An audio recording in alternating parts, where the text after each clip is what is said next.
Yeah, exactly what he says, because I couldn't say it any better. So first, I love this content, but I'm going to throw my 2 cents on. The problem we have is you guys are no longer objective.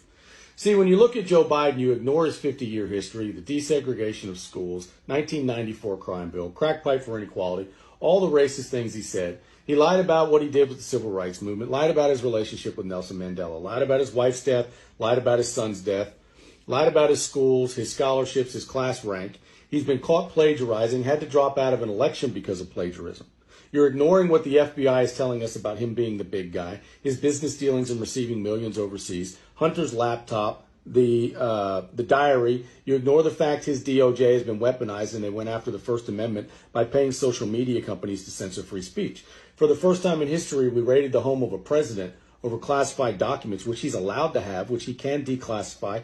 We're in a secured location with top secret detail and security. And according to the Presidential Records Act, any dispute with the archives office is to be settled in civil court, and it's not criminal. But yet we ignore Joe, we ignore Pence, and we ignore Hillary Clinton, who never should have had classified documents and emailed them and didn't have them in secured locations. But you're no longer objective. Neither is our media.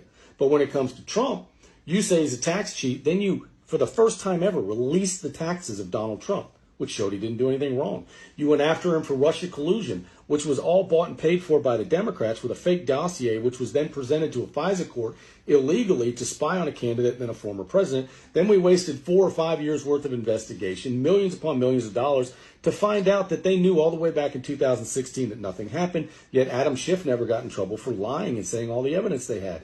Then you had quid pro quo. When Donald Trump released the transcripts, doesn't matter. Adam Schiff read a fake transcript on the congressional floor to make up his own narrative, was never held accountable. You have the case in New York in which they literally changed the law to be able to indict Donald Trump because the statute of limitations was up, and they made up additional charges when the Federal Election Commission and the previous DA said there were no issues. It's a clerical thing and it was done properly. But now he can come in and charge him with a felony. Then you have the January 6th indictment in which they literally lied on the indictment and put a quote on there that Donald Trump, in fact, didn't say, which could lead to them being indicted. Then you have the political speech indictment. So now you're not allowed to have political speech, even though it's constitutionally protected and not criminal.